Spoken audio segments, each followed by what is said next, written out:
এই যে ড্রপ ইফেক্টগুলো আপনি দেখছেন, অনেকেই জানতে চাচ্ছেন যে আমি কিভাবে এই ইফেক্টগুলো তৈরি করি আমার ভিডিওতে। আসলে এই ইফেক্টগুলো অনেকভাবে তৈরি করা যায়। বিশেষ করে আমি যদি বলি যে একদম বিগিনারদের জন্য, যারা ফটোশপ এবং প্রিমিয়ার প্রতি নতুন, তারা কিভাবে ইফেক্টটা তৈরি করবেন সেটা আমি দেখিয়ে দিচ্ছি। মানে আমি যেভাবে করেছি, এটা অনেকভাবে করা যায়, বাট আমি আমার প্রসেসটা আপনাদের দেখাচ্ছি। তো ইফেক্টটা কী ঘটছে সেটা যদি আমরা একটু প্রথমে দেখি একটু স্লো মোশনে, তাহলে দেখতে পারবো এই যে দুই দিকে দুটা ছবি ইন করলো এবং উপর থেকে এই ওয়াচ টাওয়ারটা পড়লো এবং নিচে একটা ব্লাস্ট ইফেক্ট তৈরি হলো। তো দেন আমরা এটা কীভাবে তৈরি করব সেটা আমরা দেখাচ্ছি। এই যে ফ্রেশ একটা প্রজেক্ট নিয়ে নিলাম, সেখানে যেখান থেকে আমরা ভিডিওটা শুরু করতে চাচ্ছি ওই পোর্শনটুকু আমরা কেটে নিব, সেটা আবার কেটে নিচ্ছি এবং বা পাশটা ফেলে দিচ্ছি। দেন এই যে ছবিটা, এটাকে একটা আমরা স্ক্রিনশট নিয়ে নেব এখান থেকে। এক্সপোর্ট ফ্রেমে গিয়ে সেখানে ব্রাউজে গিয়ে আমরা লোকেশনে সেটা সেভ করে দেব। দেন এই ইফেক্ট তৈরির প্রথম কাজটুকু আমরা ফটোশপে করব। ছবিটা ফটোশপ থেকে খুলে নিচ্ছি। এটা কিন্তু খুব সহজ একটা প্রসেস, আপনারা এক দুইবার দেখলে সেটা বুঝে যাবেন এবং ম্যানুয়ালি শিখলে যেটা সুবিধা হবে, অনেকভাবে সেটা আপনি তৈরি করতে পারবেন। প্রথমে এটা আনলক করে নিলাম। আনলক করার পর এই যে প্রথম যে ওয়াচ টাওয়ারটা, সেটা এই ছবি থেকে কেটে নেব, কেটে একটা লেয়ার তৈরি করে নেব। এই যে কীভাবে কাটছি দেখেন। যারা ফটোশপ বেসিক জানেন, এটা খুবই সহজ, একবার দেখলে সেটা বুঝতে পারবেন। এবং এই এফেক্টটা তৈরি করতে গেলে বিশেষ করে নতুন যারা, তাদের ক্ষেত্রে এই ভিডিওটা যদি আপনি দেখেন, আমার মনে হয় এটা তৈরি করতে আর কোনো ধরনের সমস্যা থাকবে না এবং আপনি আপনার নিজের পদ্ধতিতে, নিজের ক্রিয়েটিভিটি দিয়ে এর চেয়ে সহজ এবং সুন্দরভাবে তৈরি করতে পারবেন। এই দেখেন, এটা আমি কেটে নিলাম এবং কেটে নেওয়ার পর দুটা লেয়ার হয়ে গেল, কিন্তু লেয়ার 1 এবং লেয়ার 0। তো ওই লেয়ার অনুযায়ী একদম প্রথম যেমন ছিল ওই জায়গাটা এটা রাখলাম, যাতে এটা এক্সাক্ট পজিশনে ড্রপ করতে সুবিধা হয়। তারপর যেটা করব, এই যে ছবিটা কেটে ফেলার পর এখানে যে একটা গ্যাপ তৈরি হলো, সেটাকে আমরা পূরণ করব। সেটাও খুবই সহজ। যেমন পাশে যে রেফারেন্স আছে ওইটুকু কেটে নেব। এই যে এখানে পোর্শনটুকু কেটে নিচ্ছি, কারণ এখানে পানির যে অংশটুকু সেটা পানি দিয়ে পূরণ করব।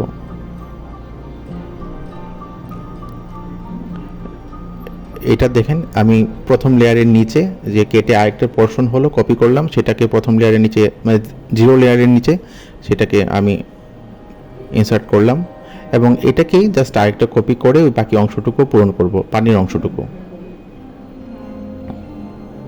এবং তারপর খুব সহজে প্রথম লেয়ারটা সিলেক্ট করলাম, তারপর ইরেজার টুলস দিয়ে সফট রাউন্ড করে নেব, সফট রাউন্ড করে কেটে নেব প্রথম লেয়ারটুকুর এজগুলো, যাতে এটা পানির সাথে মিশে যায়।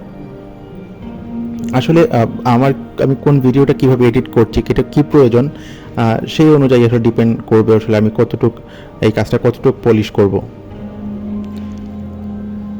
এতে আমার কাজ হয়ে যাবে, তাই আমি খুব বেশি সময় এখানে নষ্ট করছি না। তারপর এখানে যে মাটির অংশটুকু সেমভাবে সেম প্রসেসে সেটা কেটে নিলাম, কেটে এই অংশটুকু কপি করব, কপি করে লেয়ার 0 যেটা, সেই লেয়ার 0-র নিচে সেটা ইনসার্ট করব। লেয়ার 0-র নিচে নিয়ে গেলাম। এবার এই সবগুলো ছবিকে স্মার্ট অবজেক্টে কনভার্ট করে নেব, করে এবার একটা হিলিং টুলস দিয়ে যেসব পোর্শনগুলো একদম ঠিকঠাক হয়নি এগুলো জাস্ট ঠিক করে নেব। এই যে এটা ঠিক করে নিলাম। তো আমার ছবির দুইটা লেয়ার কিন্তু সুন্দরভাবে কমপ্লিট হলো। এখন আমার যেটা হবে, অ্যাকচুয়ালি 3টা লেয়ার লাগবে। এই একটা লেয়ার, এটা ছাড়া এটা একটা লেয়ার এবং এটাকে 2 টুকরো করে নেব। সেটাও খুবই সহজ।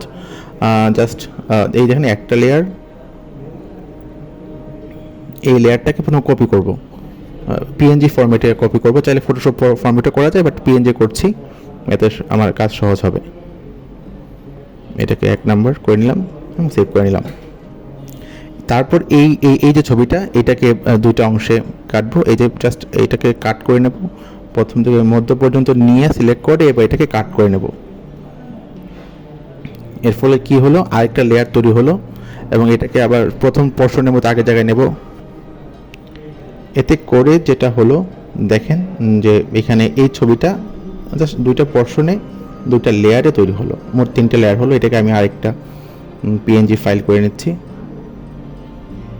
এই যে 3টা লেয়ার, এই 3টা লেয়ারকে দিয়েই কিন্তু আমরা সেই ইফেক্টটা মেইনলি তৈরি করব। একটা লেয়ার, দুইটা লেয়ার, এই যে 3 নাম্বার লেয়ারটা, এটাকে এবার সেভ এস করে পিএনজি ফরম্যাটে নিয়ে যাব। এই ফটোশপের কাজ এই মুহূর্তে এটা শেষ। এবার বাকি কাজ আমরা প্রিমিয়ার প্রোতে করব। এই 3টা ছবি করলাম, এই ফাইলটাও রেখে দেবো, এটা সেভ করে রাখবো। আর দেখেন কোনো কালার কারেকশন কিন্তু করিনি, কারণ কালার কারেকশন যদি করি তাহলে ওই মেইন যে ভিডিও ওইটার সাথে কিন্তু এটা ম্যাচ করবে না। তারপর এবার চলে যাব হচ্ছে প্রিমিয়ার প্রোতে।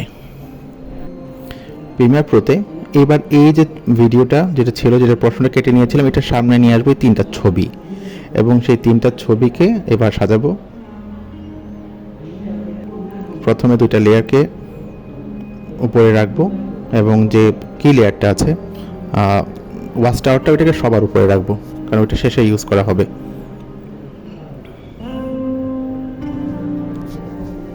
তারপর আমরা যাব হচ্ছে সিলেক্ট করব, সিলেক্ট করে যাব হচ্ছে ইফেক্ট কন্ট্রোলসে।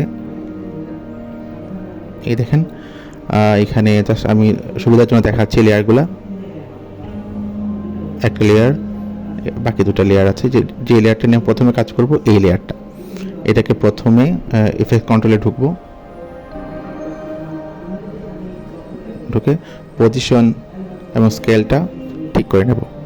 এটা প্রথম কোন পজিশনে ছিল ওই রেশিওটা মনে রাখবো, এই পজিশনটা দিয়ে দিলাম। তারপরে একটু সামনে গিয়ে প্রথমে যেটুক ছিল ওইটাকে জাস্ট লিখে নেব।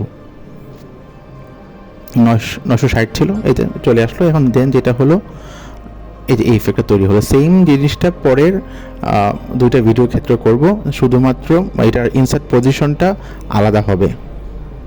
যারা Photoshop basic Premiere Pro basic বোঝেন, এটা আপনারা একবার দেখলেই বুঝতে পারবেন।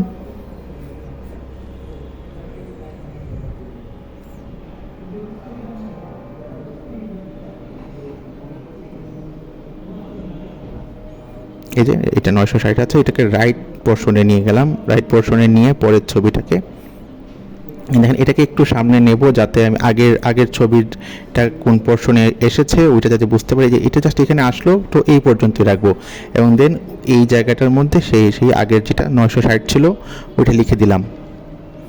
মানে তা দুটার একসাথেই ইন হবে, মানে এই বিষয়টা এই যে একদম একসাথে ইন হলো। এবার যেটা হচ্ছে কাজটা বাকি থাকলো, উপরে যেই ওয়াচ টাওয়ারটা ছিল ওইটাকে উপর থেকে ফেলা। এই 2টো পোর্শনের কাজ শেষ। দেন হচ্ছে এই ওয়াচ টাওয়ার, দেন এই ওয়াচ টাওয়ারটাকে সেম আগের মতোই একটা রাইট এবং লেফটে যেভাবে নিয়েছিলাম এটাকে উপরে নিয়ে যাব। পজিশনটাকে উপরে নিয়ে গেলাম, এবং প্রথম যে পজিশনটা ওইটা শুধু মনে রাখবো, দেন জাস্ট ওইটা লিখে দিয়ে দেবো একটু সামনের দিকে নিয়ে। তাহলে কিন্তু আমাদের ইফেক্টটা, বেসিক ইফেক্টটা তৈরি হয়ে গেল। এরপরে যেটুকু কাজ, দেন এটা হচ্ছে টাইমিংটাকে আমরা জাস্ট সেট করব, যে যাতে অ্যাকশনটা তৈরি হয় সুন্দরভাবে। যেমন এটাকে একটু আগিয়ে দিলাম যাতে এই যে ছবি ঢোকার সাথে সাথে সেটা পড়ে, যেমন একটু স্লো পড়ছে এটাকে একটু ফাস্ট করে দেব।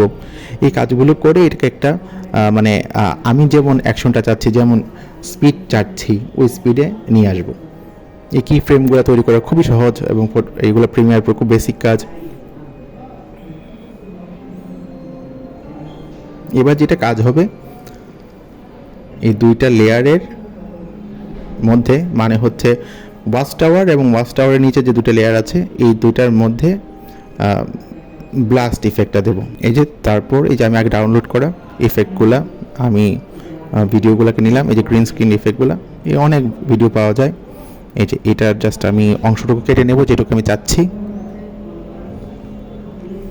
ছবি আঁকার যেমন প্রথমে একটা বেসিক থাকে, তারপরে আসলে আমরা সম্পূর্ণটা নিজের ভাবনা দিয়ে আঁকি। এই এডিটিংটা অনেকটা তাই, একই এডিটিংয়ে অনেক প্রসেস আছে, যার যেটা ভালো লাগে, যেভাবে সুবিধা সেটা। বাট ম্যানুয়ালি শিখলে যেটা হয়, নিজের মতো করে অনেক কিছু করা যায়, এবং প্রফেশনাল ভিডিও এডিটর হতে সেটা সহায়ক করে। এটাকে এবার পজিশন করে নেব, যে ব্লাস্টের মধ্যে যে জায়গাটা, যে মেইন আই, ওইটাকে মিডল ফরম্যাটে রাখবো। মিডল ফরম্যাটে রেখে তারপর যেটা হচ্ছে আমরা আলট্রা কি নেব, ওইটা দিয়ে গ্রিন স্ক্রিনটাকে রিমুভ করব। যে লিখলেই পেয়ে যাবেন। তারপরে আবার এডিটিং প্যানেলে চলে যাব, সেখান থেকে এই যে কালার, কি কালার গিয়ে ওইটাকে কালারটা সিলেক্ট করে এটার উপর জাস্ট ক্লিক করব। এই যে দেখে নেন, এটা সিলেক্ট করলেই সেটা রিমুভ হয়ে যাবে। এবং দেন সেটাকে যেটা হচ্ছে, এবার আমরা দেখব কেমন হচ্ছে বিষয়টা। এই যে অ্যাকশনটা কিন্তু বোঝা গেল, কিন্তু এই যে এবার ব্লাস্টের এরিয়াটা ঠিক করে দিচ্ছি, কখন সেই ব্লাস্টটা হবে। এই যে এবার যেটা হচ্ছে, আমাদের যে প্রথম যে ভিডিওটা ছিল ব্লাস্টের, এটা কিন্তু মানে এটার যে পার্সপেক্টিভটা সেটা কিন্তু ওই ভিডিও পার্সপেক্টিভের সাথে সম্পূর্ণ কিন্তু মিলছে না, স্পিডটাও মিলছে না। এবার স্পিডটাকে একটু আপ করে দিলাম, তো এবার ব্লাস্টটা বোঝা যাচ্ছে। এবার এটার পার্সপেক্টিভটা ঠিক করব।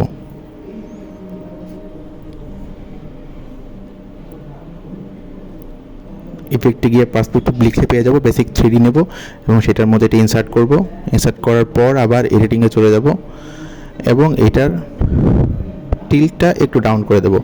চাইলে একটু ব্লাস্ট এরিয়াটা বড় করার জন্য একটু এটাকে বড় করে দেওয়া যেতে পারে স্কেলটা।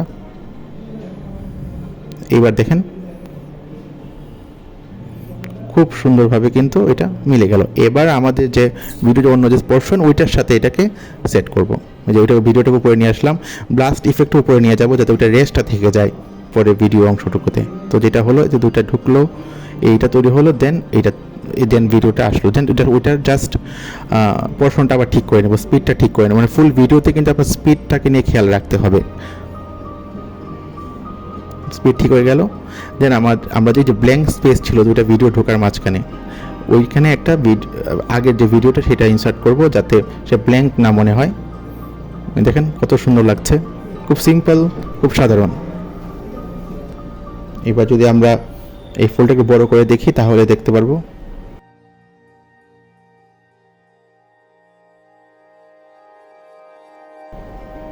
এই যে ইফেক্টটা, এবার শেষ কাজ হচ্ছে আমরা সাউন্ড ইফেক্ট যোগ করব। সাউন্ড ইফেক্ট যোগ করলেই কিন্তু অ্যাকচুয়াল ভিজুয়ালটা আমরা বুঝতে পারবো। এই যে এবার যদি আমরা দেখি, জাস্ট সাউন্ডের এরিয়াটা ঠিক করে নিলাম। এবার আমরা যদি একটু এটা বড় করে দেখি,